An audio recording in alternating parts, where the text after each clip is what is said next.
Muy bien, muy buenos días a todos y bienvenidos a la Casa de América. Señor presidente Michel Temer, es un honor de verdad para esta casa que haya tenido la amabilidad de aceptar la invitación de participar en esta tribuna F Casa de América, tribuna que lleva funcionando ya desde el año 2005 y por las que han pasado presidentes, ministros y personalidades del mundo político, económico, cultural y social de América Latina. De verdad que le agradecemos enormemente que haya aceptado esta invitación. Bienvenida al presidente de la agencia EFA, nuestro buen amigo Fernando Garea, institución con la que trabajamos muy estrechamente. Sin duda, Brasil es un gran país con un gran peso en la escena internacional y regional. En la escena internacional no se entendería abordar los grandes retos de la agenda global, el multilateralismo, el libre comercio, el cambio climático, las migraciones, el terrorismo y otros temas, sin contar con la activa participación de Brasil. Y lo mismo ocurre en la escena regional, donde especialmente en estos tiempos de turbulencias es importante que este país ejerza el liderazgo que le corresponde como gran país de la región. Y obviamente también desde la perspectiva de la Unión Europea el papel de Brasil es fundamental y todos confiamos que el gran acuerdo que se firmó entre la Unión Europea y Mercosur termine felizmente. Señor presidente, Brasil no le oculto si le digo que es un país amigo, cercano y con el que mantenemos estrechas relaciones en todos los órdenes. No voy a citar las empresas españolas en su país porque la relación es tan densa y abarca todos los órdenes. Y por último, destacar el ambicioso programa de reformas que está llevando a cabo el país. Recientemente estuvo en la Casa América el vicepresidente primero, Marcos Pereira, del Congreso brasileño, y nos describió en detalle ese ambicioso programa de reformas que incluye las privatizaciones, las pensiones, la reducción del tamaño del Estado y la reforma fiscal, muchas de cuyas reformas se iniciaron con su mandato. Y nada más, no quiero dejar de terminar sin destacar el gran papel que hace su embajador en Madrid, Pompeo Andreucci, siempre muy activo y asiduo colaborador de esta casa. Muchas gracias, señor presidente, y si me permite le doy la palabra al embajador Andreucci. Muchas gracias.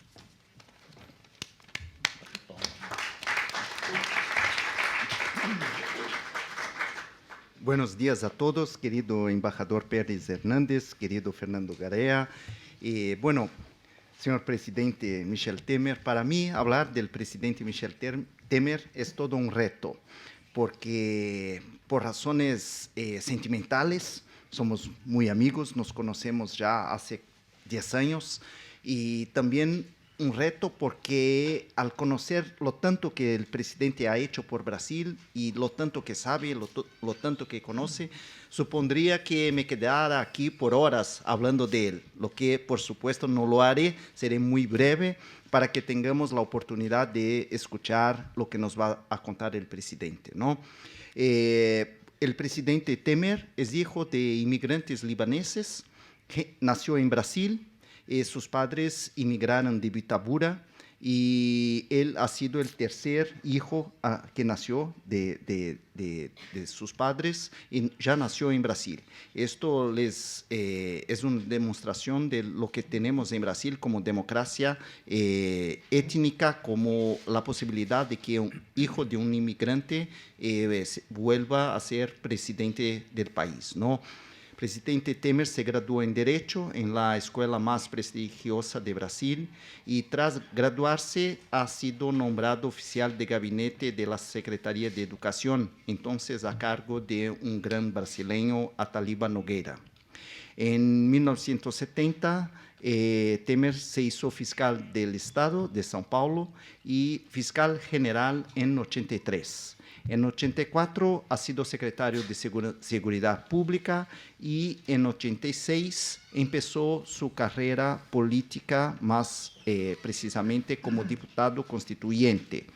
Tuvo entonces una actuación impresionante y muy destacada en la los trabajos de la redacción de la Constitución de Brasil, que está todavía en vigor, la Constitución de 1988.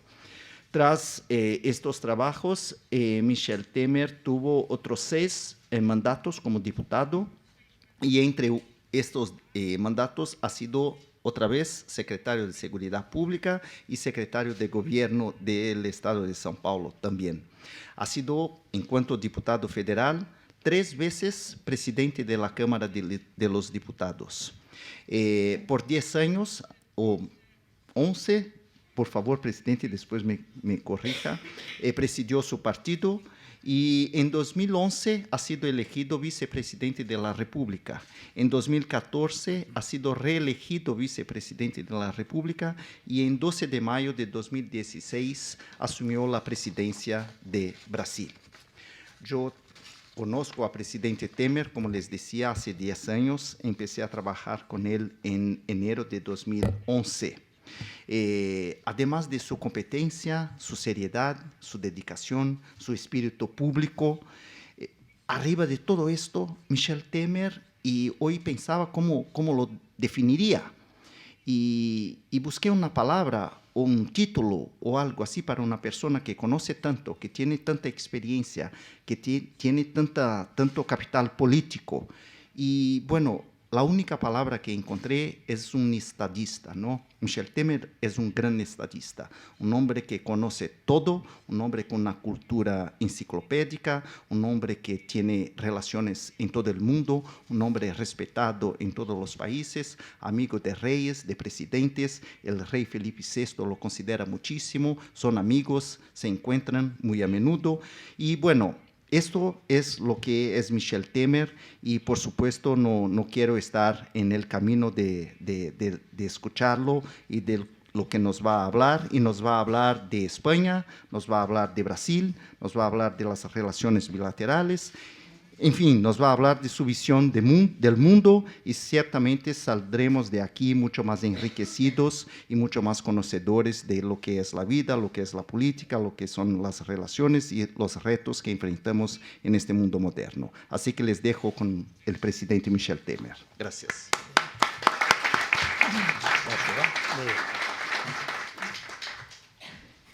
Bueno, simplemente decirles que al terminar la intervención del presidente pueden ustedes formular las preguntas que estimen oportunas. Hay un cartón en los asientos y se lo haremos llegar al presidente de la agencia EFE, que moderará el debate. Señor presidente, muchas gracias. Bem, eu quero começar cumprimentando a todos, desde aqueles que estão à mesa. Los que están en esta mesa y todos los que están en esta sala. Y si yo hablara tan bien español como nuestro embajador Pompeo, yo hablaría también en español, pero como no lo hablo demasiado bien, voy a hablar en portugués, pero voy a intentar pues darle un muy buen acento a todas las palabras para que podáis entenderme bien. Pues voy a contar una historia. Hace algún tiempo, pues más incluso que 30 años, nosotros invitamos a la Universidad Católica de São Paulo un profesor argentino de Derecho Administrativo, y después de su intervención le llevamos a cenar. Y en la cena un compañero mío intentó hablar a una especie de portuñol con el argentino, y de repente el argentino le dijo: habla en portugués que lo voy a entender mejor. Así que yo voy a aprovechar para hablar en portugués, pero os voy a decir, en primer lugar, agradecer las palabras del director, la presencia aquí de Fernando Garea, las palabras del embajador Pompeo. Y quisiera incluso rectificar una cosa de Pompeo, para mostrar la receptividad que Brasil tiene del extranjero. Yo soy el 8º hijo, el último, de una familia numerosa. Y mis padres se han casado en otro país, en Líbano, han tenido los 3 primeros hijos en Líbano, luego se han ido a Brasil y yo, el último, hice esta carrera que el embajador Pompeo ha descrito aquí y sin ninguna vergüenza, mucho por el contrario, con pues mucho aplauso por parte de los brasileños. Y empiezo diciendo por ello que en Brasil hay como 15 millones de personas con sangre española. En verdad, cuando empezó la inmigración española hacia Brasil después de la independencia, en 1822, se han ido más de 150.000 españoles a Brasil y que ayudaron a Brasil a crecer y a desarrollarse. Hay una relación cultural, incluso afectiva, entre los brasileños y los españoles que seguramente llevarán a estas invitaciones que acabo de recibir por parte de Casa de América, de la agencia EFE y también de Salamanca, donde estaré mañana para hablar en la Universidad de Derecho, en la Facultad de Derecho de la Universidad. Y creo que es oportuno que estemos aquí en Casa América. He hablado con el director antes sobre los países que integran esta casa, este espacio, y él me dijo, claro, que esto incluye las 3 Américas, pero más Latinoamérica, creo yo. Y en Brasil tenemos una regla constitucional que establece que cualquier política pública brasileña debe tener en cuenta una alianza latinoamericana de las naciones. Esta es una determinación constitucional, o sea, no es solo un deseo gubernamental, pero una imposición del mismo Estado brasileño. Ustedes saben muy bien que hace mucho tiempo que hay una alianza local llamada Mercosur, que integra 4 países de Latinoamérica. Pero hace como 1 año y medio, más o menos, a lo mejor un poco más, estaba yo en Lima, en Perú, en una reunión, creo que de los países de lengua iberoamericana. Y ahí, hablando con el entonces presidente de México, el presidente Peña Nieto, también con el presidente Piñera de Chile, con el presidente Macri, les dije, vosotros creasteis la Alianza del Pacífico, integrada por varios países latinoamericanos, y nosotros tenemos el Mercosur para nuestro gusto jurídico en Brasil. Lo más correcto sería unir todos estos países. Entonces, en una conversación informal, propuse que hiciéramos una alianza del Mercosur con la Alianza del Pacífico. Y como la próxima reunión era en México, el presidente Peña Nieto pues hizo una reunión conjunta del Mercosur con la Alianza del Pacífico. Les estoy contando esto por lo de Casa de América. Y ahí hicimos la integración de los países de Mercosur con los países de la Alianza del Pacífico. Recuerdo que él incluso ha tenido la delicadeza de cambiar la fecha, porque yo tenía una reunión del BRICS en Sudáfrica, y él cambió la fecha para que yo pudiera estar y para que hiciéramos esta integración. Así que estar en Casa América hace con que me sienta... Yo soy como una especie de adicto al derecho constitucional y así siento aquí que estoy cumpliendo una misión estando en Casa América. Así que una vez más os quisiera agradecer la oportunidad y al mismo tiempo contaros un poco los hechos. Me parece que España vivió momentos que Brasil también vive ahora, pero con más permanencia histórica que España. Recuerdo hace algún tiempo que escribí un artículo sobre la pacificación del país, porque Brasil en un momento dado no se quedó solo polarizado, porque la polarización significa ideas contrarias, pero Brasil se quedó más radicalizado. Y la radicalización es diferente de la polarización porque involucra no solo las ideas, pero también emociones. Y emociones de tal forma, de tal dimensión, que en verdad crea una animosidad, casi una rabia, para no decir un odio entre las personas. Y esto es muy perjudicial para cualquier país. Yo escribí un artículo invocando el tema de la pacificación de Brasil y por esta adicción que tengo a la Constitución, pensé, vamos a analizar la Constitución brasileña y ver cuántas veces se usa la palabra paz o pacificación en la Constitución. Incluso en el preámbulo, antes de empezar, ya aparece 3 veces la palabra paz en la Constitución brasileña. Y luego, a partir de ahí, en el texto constitucional, repite el concepto de paz y de pacificación muchísimas veces. Entonces, en mi artículo decía que estábamos violando el texto constitucional, porque la determinación de la soberanía popular era justo lo contrario de lo que está pasando en Brasil los últimos tiempos. Y yo concluía mi artículo hablando del Pacto de Moncloa, diciendo, nosotros aquí en Brasil necesitamos hacer un pacto. Yo le llamé Pacto de Alvorada, porque es el nombre de nuestro palacio, del Palacio de la Presidencia de Brasil. Pero aquí el Pacto de Moncloa, en un momento dado, en el año 77, si no me equivoco, se han llamado los partidos políticos, la oposición, los empresarios, los sindicatos, y se ha establecido una forma de pacificación incluso interna del país, generadora incluso de la Constitución española del 78. Y al decir esto,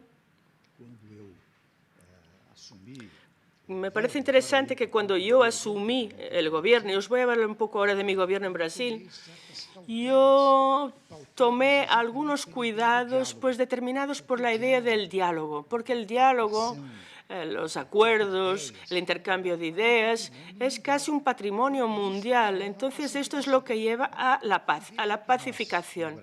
Y nosotros en Brasil hemos podido hacer una reforma del trabajo muy interesante. Ustedes saben que cada vez que queremos tocar los temas laborales, tenemos siempre muchísimos problemas porque hay resistencias y resistencias muy variadas. ¿Y qué hice yo? Pues yo hablé con mi ministro del Trabajo para que le pedí que hablara con todas las federaciones de industria, comercio, servicios, sindicatos, que hablara con todos ellos para hacer una especie de acuerdo en esta modernización del trabajo, del laboral.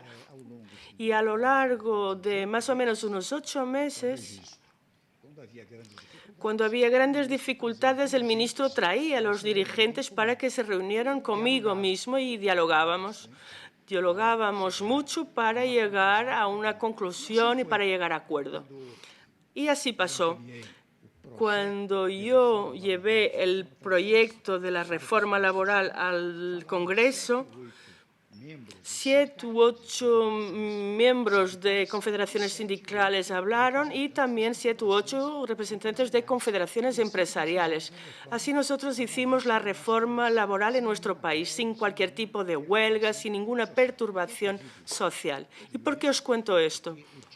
Porque el diálogo es fundamental. En Brasil, como bien sabéis, tenemos un sistema presidencialista.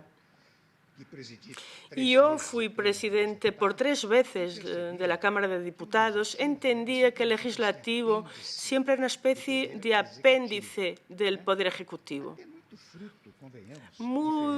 Incluso fruto, al contrario de España, de nuestra formación. Como a partir de Brasil Colonia, el Brasil Colonia tenía capitanías hereditarias, gobierno general, y luego se instaura la república, el imperio más bien, cuando se da la independencia. Hay un sistema unitario de gobierno con un llamado poder moderador, que eran de los tres poderes el que cuidaba la armonía y la independencia de los otros poderes. Así, la idea de centralización estuvo siempre muy presente en Brasil. Cuando se instauró la República, por ejemplo, en 1889 se hizo la Constitución del 91, que era extremadamente democrática, pero hemos tenido muchísimos problemas. Os doy un poco estas pinceladas históricas. Y duró hasta 1930. En el año 30 empezamos un proceso centralizador con el apoyo popular, que duró hasta el 45. Y en el año 45 cae el sistema centralizador autoritario, se restablece la democracia, pero una vez más, del 45 al 64, sentimos muchísimos problemas internos en el país, o sea, falta de aprecio por la Constitución federal. Cuando había un evento en el que el presidente se apartaba, todos se oponían a que el vicepresidente asumiera, aunque en la Constitución pues, decía que cuando el presidente saliera, pues el vicepresidente tenía que ocupar su lugar. Pero hemos visto mucha resistencia a esto, así que para que un vicepresidente asumiera su papel, hemos tenido una vez que pues, establecer el parlamentarismo para que el vicepresidente pudiera asumir la presidencia de la República. Después de este periodo, del 64 al 88, una vez más hemos creado un nuevo Estado y de ahí la constituyente del 88 que creó un nuevo Estado brasileño. Y hemos tenido la capacidad en Brasil de juntar, de mezclar los principios del liberalismo con los principios del socialismo, a la vez que hemos podido establecer una lista extraordinaria de los derechos individuales. Así que, por ejemplo, vemos las normas de iniciativa privada en Brasil sobre derecho a la propiedad y son temas enaltecidos en nuestra Constitución federal y al mismo tiempo tenemos capítulos en la Constitución de derechos sociales. Incluso durante el gobierno Lula, la llamada Bolsa Familia, que básicamente tenía por objetivo alimentar a las personas, Mi casa, mi vida, otro proyecto que tenía por objetivo dar casas a los más desfavorecidos, pues se basan en la Constitución que dice que todos tienen derecho a habitación, a vivienda y a alimentación. Cuando empecé a trabajar ahí, me han preguntado, pero Temer, ¿cómo vas a poder dejar esto en la Constitución? ¿Cómo vamos a garantizar alimentación y vivienda a todo el mundo? Yo he dicho, bueno, esto es una norma programática. Si está en la Constitución, nadie se va a poder oponer a esta norma. Ninguna política pública va a poder oponerse a ella. Pero los gobiernos han terminado instituyendo estos dos programas, Bolsa Familia y Mi Casa, Mi Vida, que tienen pues por objetivo cumplir esta idea constitucional, el precepto constitucional, y esto dio muchísima estabilidad al país. Acabo de contaros esta pequeña historia para mostraros como que desde la Primera República, desde el Imperio, había muchos disturbios institucionales en Brasil. Pero a partir del 88 y hasta hoy, las instituciones ganaron una solidez tan grande que hoy incluso se habla lo que repercute aquí en Europa, en todo el mundo. Se habla mucho de la democracia que está en riesgo, que las instituciones puede que no aguanten. No, yo contesto con muchísima tranquilidad para seguir incentivando las inversiones españolas en Brasil. No hay la más mínima posibilidad de que pase esto, porque no solo está escrito en la Constitución, todos estos principios están en nuestra Constitución, como también hay una conciencia cultural hoy en día en Brasil que no admite cualquier tipo de agresión al sistema democrático, al sistema de fortalecimiento del autoritarismo. No hay condiciones para que pase nada parecido en nuestro país. Termino esta parte para deciros que los españoles Han colaborado muchísimo con Brasil, incluso porque han fijado ahí su residencia. Ahí están las inversiones españolas. Si los españoles como emigrantes ocupan la tercera posición, los primeros son los portugueses, luego los italianos y en tercer lugar están los españoles, la tercera mayor inmigración que hemos tenido en Brasil. Pero hay también una emigración, o una migración más bien, de capitales españoles hacia Brasil. El número de empresas españolas en Brasil hoy en día es un número extraordinario y de grandes empresas. Os puedo dar algunos ejemplos: Telefónica, Iberdrola, el Banco Santander, con más de 3.000 sucursales en nuestro país y otras áreas, energía, en todos los sectores, Mafre, por ejemplo, en seguros. Hay muchísimas empresas, estoy mencionando solo las más significativas, pero hay muchísimas empresas españolas en nuestro país que llevan la inversión española hacia Brasil, generan empleo y ayudan a Brasil a desarrollarse. Entonces veamos la conexión afectiva, cultural, por la inmigración y luego la conexión industrial, económica entre Brasil y España. Como también aquí, pero un poco en menor cantidad, pero también se encuentran varias empresas brasileñas. Así que en lo que estoy yo aquí improvisando, quisiera decir que hay una relación muy sólida entre Brasil y España, que nunca sufrió ningún tipo de problema. Todo lo contrario, cuando yo os dije antes, debíamos hacer lo que hicimos con el Pacto de Moncloa. Estamos, de hecho, utilizando un instrumento que se ha usado aquí en España y importándolo hacia nuestro país. Claro que yo no puedo terminar esta primera parte. No sé si puedo hablar un poco más, ¿sí, verdad? Ok. Pues para terminar esta primera parte quisiera contaros un caso muy de este momento, muy del presente. Yo ahora veo los movimientos de Santiago de Chile, de Beirut, de La Paz, de Hong Kong, todos estos movimientos que están surgiendo en el mundo y son noticia en el mundo, y me pregunto, ¿pero cuál es el motivo de esta insatisfacción? ¿Qué es lo que está pasando en el mundo para que todo esto esté ocurriendo? Yo estoy pensando sobre el asunto y, bueno, tengo mis ideas, unas ideas que se basan en lo que me llevó no solo a ejercer mi papel en la vida pública, en el Congreso Nacional, pero también mi vida como profesor universitario.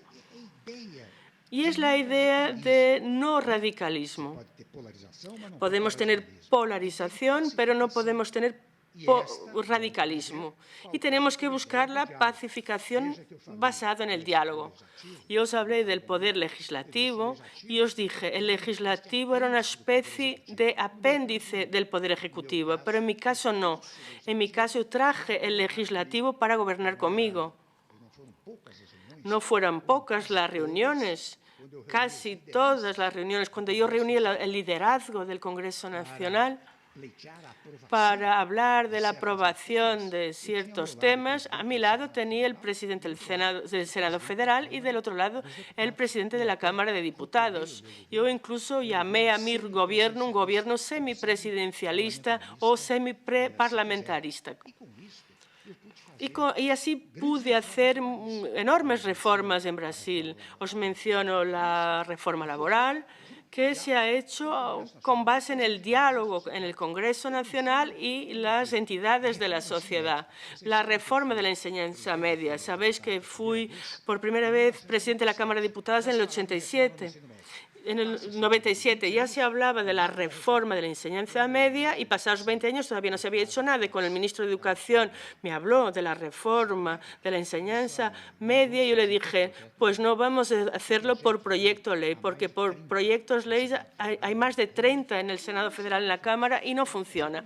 Vamos a hacerlo con un instrumento que tenemos que es mucho más típico del parlamentarismo, pero que existe en nuestro sistema presidencial, que es la medida provisoria, que entra en vigor inmediatamente. Así que lo hice así.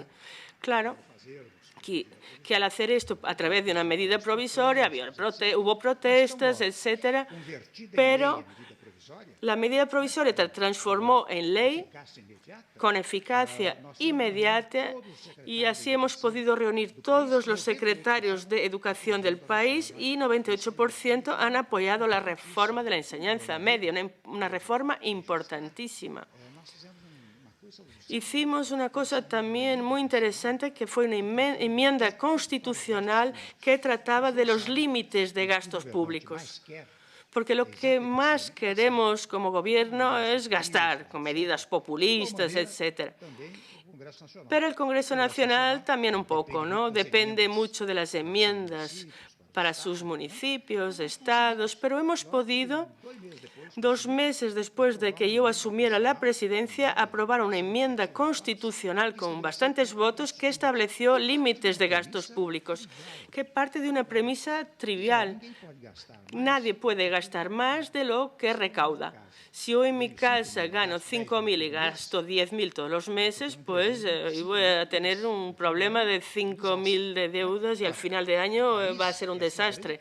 Y el país es una gran casa. Si gastamos más de lo que recaudamos, vamos a tener un problema. Y las deudas van aumentando muchísimo. Así que nosotros hemos establecido un límite, un techo para los gastos públicos. Al principio hubo una reacción, claro, pero pasaba muy poco tiempo. Se ha acogido muy bien este límite de gastos y el actual gobierno lo sigue manteniendo. El actual gobierno le dio incluso un sentido de permanencia y de continuidad a mis reformas, porque estas reformas que yo hice, pues hice con que recuperáramos empresas estatales que estaban pues teniendo problemas y hemos podido recuperarlas. Hemos podido... Y os estoy hablando muchísimo aquí del diálogo. Y mirad, evidentemente, cuando yo asumí la vicepresidencia, era natural que hubiera, como hubo, una oposición feroz de quien estaba en el poder y dejó de estar en el poder. Yo ignoré la oposición y lo que hice yo fue cuidar Brasil dialogando con la sociedad y con el Congreso Nacional. Así que hemos reducido el tipo de interés de 14,5 para 6,5 y esta reducción siguió. Hoy en día está en el 5% el tipo de interés en nuestro país, después del trabajo que empezamos haciendo a lo largo del tiempo. La inflación también, que está con 2 dígitos, 10,28. Cuando entregamos el gobierno, lo entregamos con 3,75. Redujimos mucho la inflación. Cuando yo asumí el gobierno, el PIB era negativo en 4%. Un año, 7 meses más tarde, era positivo en 1,1%. Y todo esto es el resultado, pues el PIB no disminuye por nada, disminuye por todas estas actividades que os acabo de mencionar. Y exactamente a través del diálogo, de los pactos, de los acuerdos, así hemos podido llevar el gobierno adelante. Y os estoy contando todo esto para contaros que también en el plano internacional, cuando veo tanta insatisfacción, veo radicalizaciones, no solo polarizaciones. Hay radicalizaciones establecidas en muchos países. Una cosa que se va alastrando y que va aumentando y creando problemas para los países, no solo a nivel interno, pero también en su relación internacional. Y todo esto es muy interesante, en mi opinión. Yo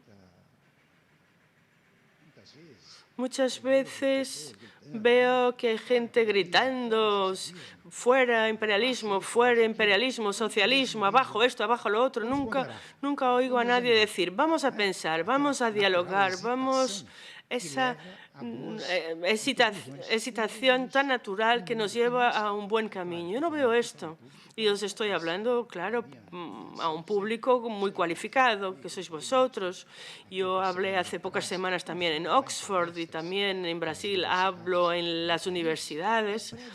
Y cuando hablo para este público, yo intento divulgar estas ideas. Aquí estamos con EFE. EFE puede hacer una campaña en esta dirección, porque hay que divulgar estas ideas para que tengan un significado extraordinario, porque de poco en poco tiempo los países quieren cambiarlo todo. Hace poco me han entrevistado y me preguntaron sobre el cambio que ocurrió en país con la elección del presidente Bolsonaro. Y yo pensé, bueno, cuando el presidente Lula fue elegido, también la gente quería cambiarlo todo, y cambió todo con Lula.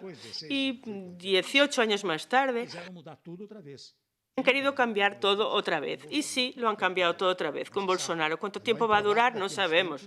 Pero probablemente en algún tiempo vamos a querer cambiarlo todo otra vez. Y esto no debe de asustarnos. La democracia es esto. Nadie puede sentir la autoridad como si fuera iluminado por algo divino. No, esto era en los tiempos del derecho divino. La autoridad no es autoridad divina, es una autoridad constituida.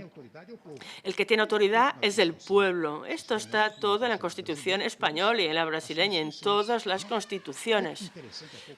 Hace poco tiempo, el Congreso Nacional aprobó un proyecto de ley que establecía el abuso de la autoridad. Me pareció muy bueno porque ejemplifican una serie de abusos de autoridad, pero en verdad abusa de la autoridad aquello que sobrepasa los límites de la ley.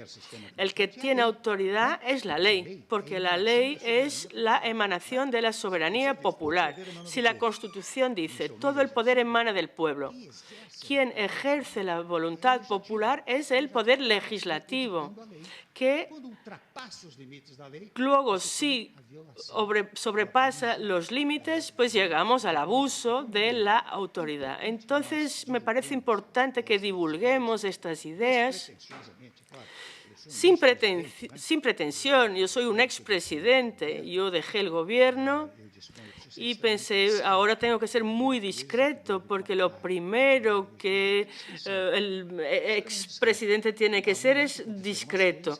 Y hubo un momento en que pasaron algunas cosas que me llevaron casi a un problema público. Yo escribí artículos y estoy haciendo cosas como las que estoy haciendo aquí para divulgar algunas ideas.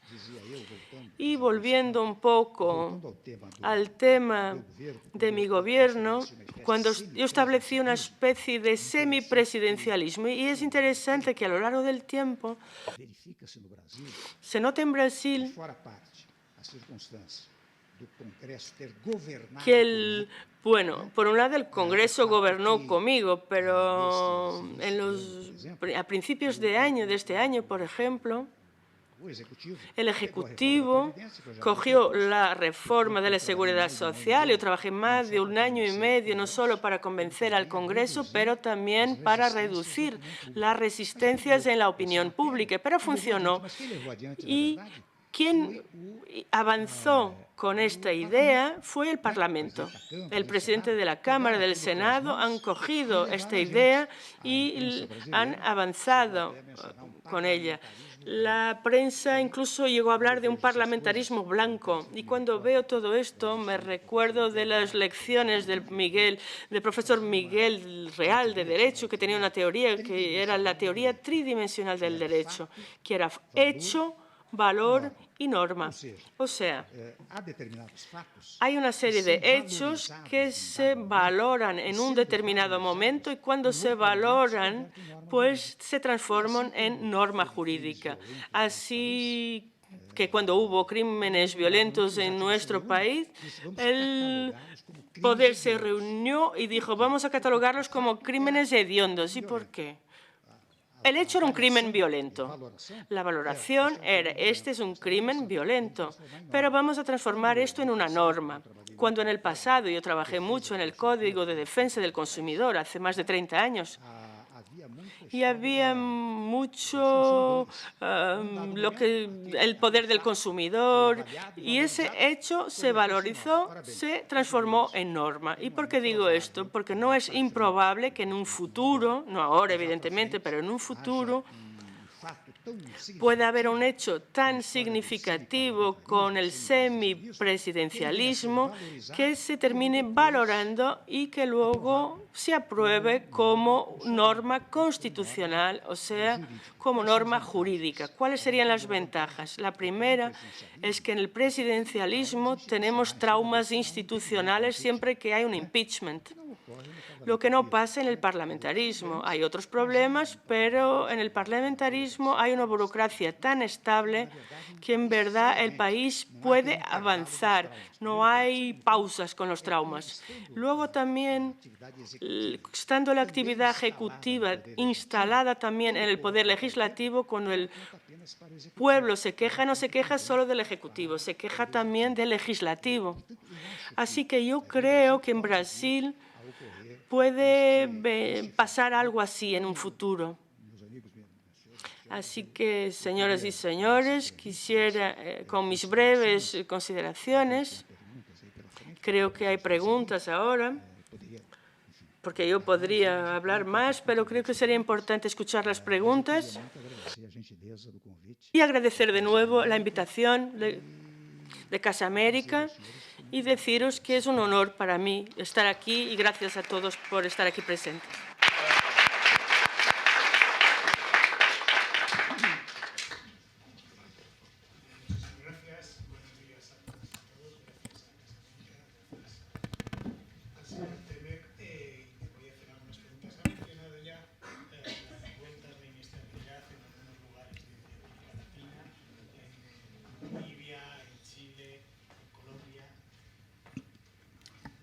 Y le quería preguntar, aunque usted también ha mencionado dentro de ese bloque lo que está ocurriendo en Hong Kong o en Líbano, yo le quería preguntar primero las causas de que eso ocurra en América Latina, si cree que es un fenómeno de América Latina, un fenómeno más global y si cree posible que se extienda a otros países. Yo creo que no es un fenómeno solo de Latinoamérica, es un problema mundial. Hemos hablado ahora de Beirut, de Hong Kong. No es solo un tema de Latinoamérica. En Latinoamérica lo que pasa muchas veces es el llamado rastrillo de pólvora. Es muy interesante porque empieza en un país y luego se va a otro y a otro. En Chile, por ejemplo, estuve varias veces en Chile y veo el gobierno excepcional del presidente Sebastián Piñera y de 0,18 céntimos en el billete de metro, pues llevó una rebelión extraordinaria al aumento del precio del metro. Y os puedo mencionar ahora los coletes, las chaquetas amarillos en Francia también. Todos los sábados hay movimientos. Es algo como mundial y por ello creo que las palabras de ponderación, de serenidad, de moderación, son palabras que pueden usarse con mucha frecuencia para pacificar estos temas. Claro que en medio de todo esto, yo no he querido seguir, pero están todos los temas sociales, porque en todos los países, en el mío, por ejemplo, todavía hay mucha pobreza. Hay gente todavía muy pobre, gente que vive casi de forma miserable. Así que todos los liderazgos tienen que trabajar este tema, que es algo que hay que pacificar, pero yo creo que no sea un problema solo de Latinoamérica, creo que es un problema de todo el mundo. Mi compañera Rocío Martínez Posada de Europa Press le hace dos preguntas de política brasileña. Una, ¿cómo valora la reciente excarcelación de Lula? Y la segunda, ¿cómo valora la gestión de su sucesor, Jair Bolsonaro? ¿La segunda cuál es? ¿Cómo valora la gestión de su sucesor? Sí. Olha, a questão do ex-presidente Lula. El tema del vicepresidente Lula, pues, tiene que ver con un cambio en la orientación del Supremo Tribunal Federal. El Supremo Tribunal Federal, desde el 2009, creo yo, adoptó la tesis de que la sentencia firme se daría en una segunda instancia.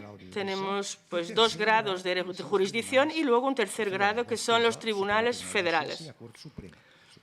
El Supremo y cambió la orientación para decir que en verdad las sentencias firmes se dan al final de cualquier recurso. Esto ha sido el cambio. Así que quien estaba en cárcel con fundamento en segunda instancia se ha excarcelado. Y os quiero decir una cosa más. La Constitución literalmente dice que nadie será considerado culpable sino después de la sentencia firme.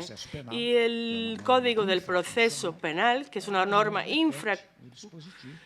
repite este dispositivo diciendo lo mismo. Y la literalidad del texto constitucional es muy importante porque es la expresión literal que tenemos ahí. Los latinos dicen in claris cesa interpretatio, o sea, teniendo en cuenta la claridad del texto, no hay que interpretarlo. Yo soy muy favorable a una interpretación sistémica, examinar el sistema constitucional y a partir de ahí decidir. Pero cuando queremos hacer una interpretación sistémica surge un problema muy curioso, porque vamos a pensar que alguien en primer segundo grados alega una limitación de defensa. Quiso presentar una prueba y no se ha podido acogerla. La limitación de la defensa da un recurso extraordinario para el Supremo Tribunal Federal. Y vamos a decir que la persona condenada en segunda instancia va a la cárcel, se queda 2 o 3 años ahí, de repente el Supremo decide que la prueba debería hacerse y devuelve la prueba al primer grado. El primer grado, teniendo en cuenta la nueva prueba, absolve y a partir de ahí, ¿cómo resolvemos el tema del prejuicio material y moral del individuo que ha estado en la cárcel? Especialmente porque en Brasil, como en otros países, no hay indemnización por interpretación judicial. ¿Qué quiero decir con esto? Que en la interpretación literal y también en la sistémica, el Supremo, en mi opinión, estuvo correcto. En segundo lugar, por eso Lula fue excarcelado. Y Lula tiene prestigio popular, no podemos negarlo. Yo incluso imaginé que él pudiera salir hablando de pacificación nacional, de unidad del país. Creo que ganaría muchos puntos si lo hiciera.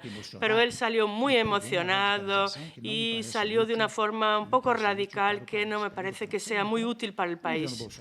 El gobierno Bolsonaro, yo suelo decir con toda la modestia que el gobierno Bolsonaro hizo una cosa que otros gobiernos no suelen hacer. Los gobiernos todos intentan destruir lo que han hecho los gobiernos anteriores y el gobierno Bolsonaro no hizo esto con mi gobierno. El gobierno Bolsonaro continuó mis medidas, así que yo creo que está funcionando bastante bien. Ahora, tiene un estilo que es un poco diferente al mío, un estilo más de confrontación. Bolsonaro, pues imaginad, por ejemplo, todo el tema de Amazonia. Pues todos los años se queman, hay quemas en Amazonia. Yo mandaba a los militares para apagar los incendios, pero él hizo lo mismo, pero al hacerlo, al explicarlo, creó un clima de instabilidad, entró en una confrontación muy fuerte. Las palabras son muy peligrosas y hay que tener mucho cuidado con las palabras. Fernando Paula Brito, de la agencia Lusa, le pregunta, a pocos días del inicio en Madrid de COP25, ¿cómo valora la posición del gobierno Bolsonaro en relación a la lucha contra la crisis climática? Bom, aí é o seguinte, Brasil iba a ser la sede de esta reunión de diciembre que va a ser aquí en Madrid, pero el presidente Bolsonaro, cuando le eligieron, él habló conmigo y me dijo que no quería que Brasil fuera la sede de esta reunión, de este Congreso del Clima. Y a mí, pues no sé, incluso me preocupó un poco porque yo fui de los primeros signatarios del Acuerdo de París. En la ONU firmó China y otro país y luego lo firmé yo. Pero bueno, como el gobierno cambió, incluso en una reunión internacional, el presidente Piñera me preguntó si Brasil no iba a ser la sede de la cumbre del clima. Y yo le dije que no y él la pidió para Chile. Pero en Chile Teniendo en cuenta estos movimientos, Chile tuvo que dejarla y se viene a Madrid. Creo que va a ser algo extraordinario en España, porque cuando hicimos estas reuniones en Brasil, el éxito fue extraordinario. Tuvimos muchísima repercusión internacional. Creo que va a ser muy, muy interesante para Brasil. Se critica mucho a Bolsonaro como si él estuviera luchando contra las ideas sanas. Y él dice así las cosas, pero él también recula. Y en el sentido democrático, porque recular para un gobernante no es algo antidemocrático, es democrático. Quien no recula son los dictadores o los centralizadores, los autoritarios. Y yo en mi gobierno volví muchas veces con la palabra hacia atrás, porque muchas veces escuchamos las personas, vemos la prensa, incluso la oposición, y pues cambiamos de ideas, cambiamos de camino. Y yo creo que el presidente Bolsonaro no cambió nada a nivel de cambio climático. En mi gobierno hice la mayor reserva marítima del mundo, el equivalente a los estados de Alemania y Francia juntos en tamaño. Lo trabajé con la Marina brasileña, aumenté en 3 veces una área del Planalto Central, y Bolsonaro no hizo ningún gesto para reducir estos logros que se han hecho en mi gobierno. Así que yo creo que lo que pasa es que muchas veces es la forma como él habla que crea dificultades.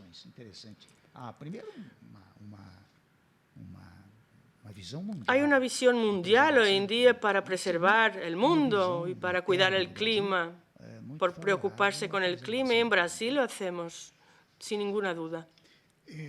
Carlos Malamud, del Real Instituto Elcano, le pregunta cómo ve el futuro de Mercosur, teniendo presente la difícil relación personal entre Jair Bolsonaro y Alberto Fernández.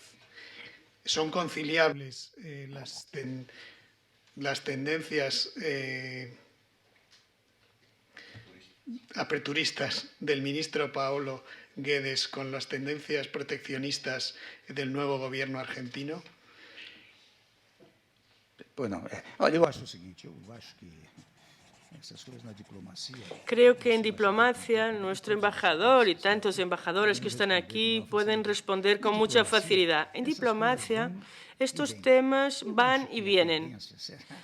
Y la tendencia, en mi opinión, va a ser que el presidente Bolsonaro se entienda con Argentina. Nosotros en Brasil tenemos un superávit con Argentina bastante significativo. Y la tendencia, yo creo que es resolver todo este tema, porque la relación no debe de ser una relación solo personal. Por ejemplo, yo me oponía al sistema de Venezuela, a lo que hacía el presidente Maduro, recibía a los líderes de la oposición, etcétera. Pero nunca dije que era un tema personal, era un tema institucional, de Estado hacia el Estado, del pueblo al pueblo. Y entre el presidente Bolsonaro y Argentina, yo creo que es lo que va a pasar para preservar el Mercosur. Porque, como os he dicho antes, el Mercosur está ampliado con el protocolo firmado con la Alianza del Pacífico. Yo creo que todo esto se va a mantener. Si me permite, incluso para Mercosur, que acaba de hacer un acuerdo con la Unión Europea, y es bueno recordar este hecho. Ya que ha mencionado Venezuela, alnavío.com pregunta, para resolver una crisis tan compleja como la de Venezuela, ¿cómo influye que los principales políticos del Brasil sean dos radicales como Jair Bolsonaro y Lula da Silva? Es el tema de la radicalización. Si fuera solo polarización sería fácil. Esa radicalización nos plantea problemas. Acabo de hablaros de Venezuela. Yo recuerdo que el presidente Trump una vez nos invitó a mí y al presidente de Colombia y también al de Panamá. El día anterior a una reunión de la ONU, nos fuimos a cenar con él y él quiso saber cómo íbamos a intervenir en Venezuela. Y yo le he dicho, yo y Santos, que era el presidente de Colombia, Le dijimos, nosotros estamos pues tomando decisiones diplomáticas, nadie está pensando invadir Venezuela, no vamos a hacer nada parecido. Entonces, a mí me parece que muy poco a poco el tema de Venezuela se va resolviendo.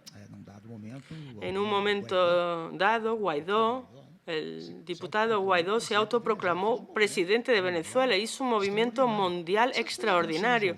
Y estas cosas se van solucionando poco a poco. Creo que no hay espacio en Latinoamérica para un sistema autoritario. Creo que todo esto se va a solucionar.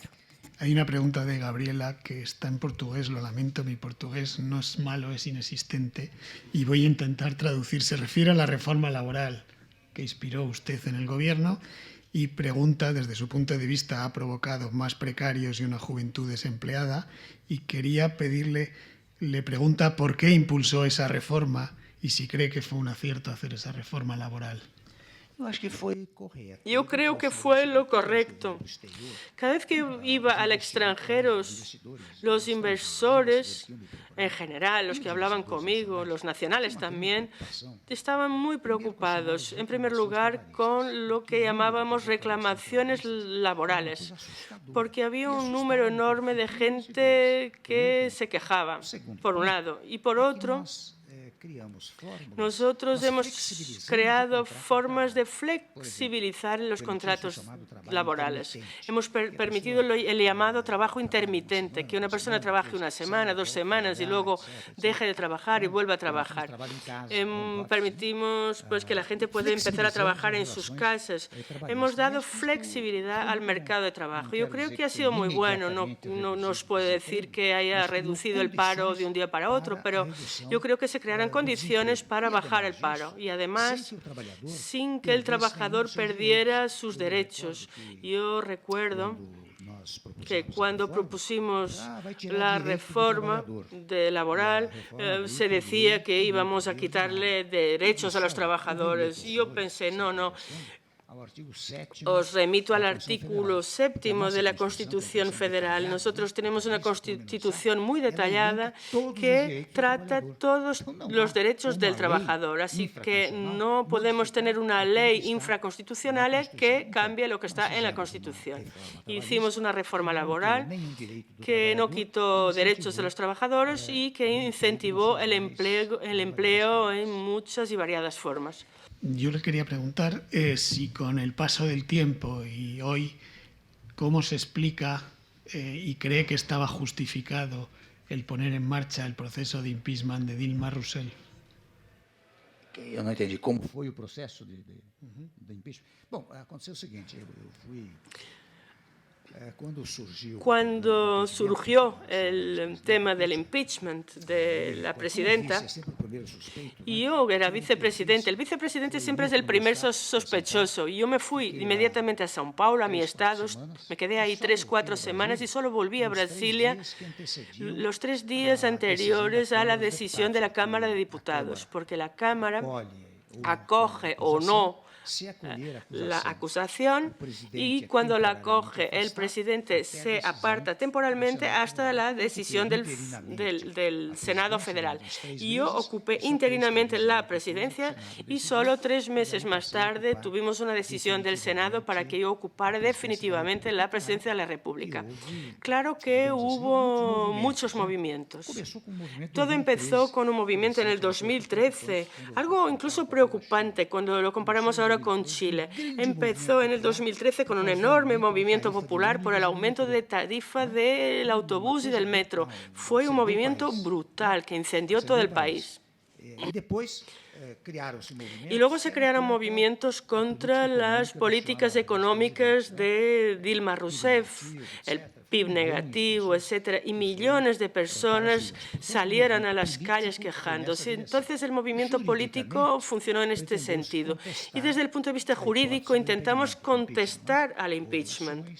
Hubo reacciones, el Tribunal Supremo se pronunció y el Supremo Tribunal pues, decidió establecer incluso un ritual que estaba ya en la ley pues estableció esto porque el impeachment es presidido por el presidente del Supremo Tribunal. No fue el presidente del Senado ni el presidente de la Cámara que acompañaron el proceso de impeachment. Fue el presidente del Supremo Tribunal Federal. Así que políticamente fue inevitable y jurídicamente correcto.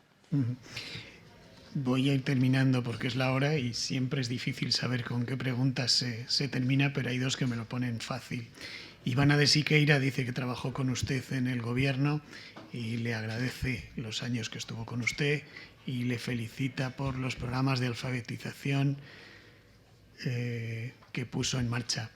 Y una última pregunta que a mí me ha sorprendido, lo confieso, pero que se la hago y que creo que puede servir de cierre. Eduardo Barón, del blog de Eduardo Barón, pregunta: ¿puede recitarnos algún poema de su poemario anónimo Intimidade?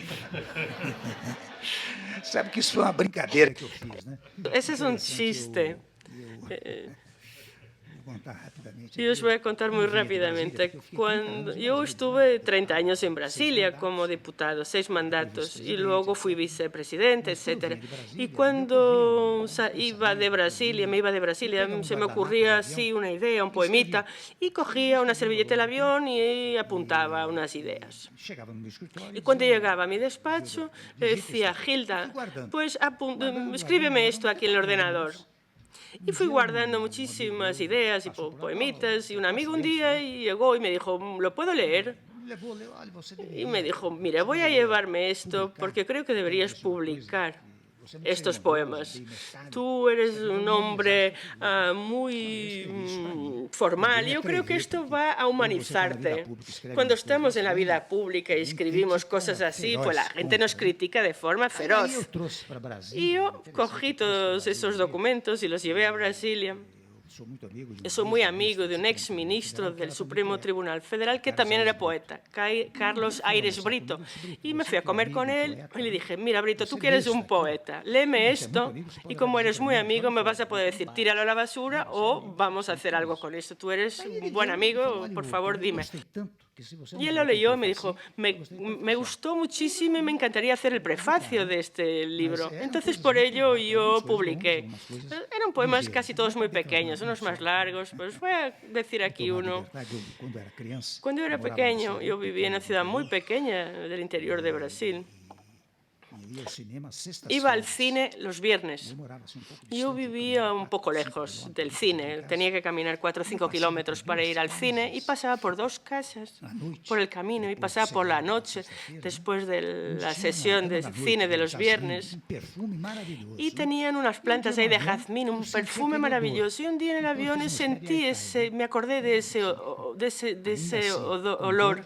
Y decía: todavía siento con dolor ese olor que yace en mí, el perfume del jazmín.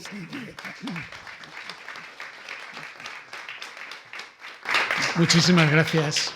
Gracias por el broche y gracias a todas y todos por asistir. Gracias. Muchas gracias, señor presidente. Obrigado.